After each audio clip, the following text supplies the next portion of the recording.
Perkenalkan, saya Rais, umur 41 tahun, sudah berkahwin, seorang isteri dan 6 orang anak, menetap di Nilai Negeri Sembilan.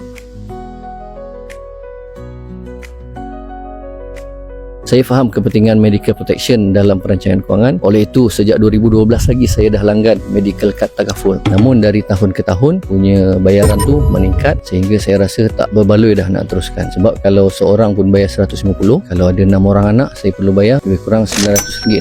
Dah boleh dapat kereta MPV kan. Pun coverage ni tak meningkat. Jadi akhirnya saya mencari alternatif yang lebih mampu milik dan memenuhi keperluan saya sekeluarga. Dan akhirnya saya berjumpa dengan medical plan Wikongsi.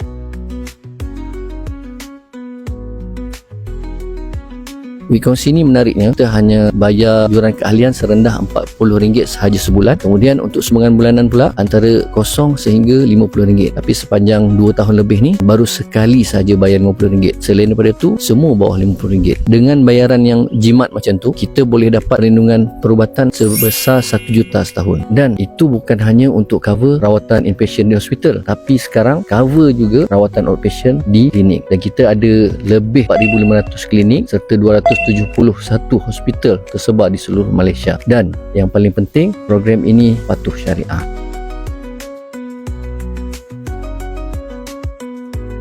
Daripada 6 orang anak saya, 4 dah pernah guna kemudahan Wikongsi ni. 3 orang masuk hospital dan seorang mendapat rawatan di klinik. Yang masuk hospital tu ada yang kat HTJ Seremban. Yang kedua, anak saya umur bawah 2 tahun, itu kena jangkitan adenovirus. Itu bil dia dalam RM9,000 lah, cover sepenuhnya dengan medical plan. Kemudian anak lelaki saya patah tangan masa main bola. Yang ni saya bawa ke KPJ Seremban. Kos total dalam RM15,000 macam tu. Semua cover dengan medical plan. Deposit pun tak perlu bayar. Kemudian anak yang keempat di klinik tu, dia mengalami kecederaan di kaki masa kat sekolah, hanya bayar RM10 sahaja.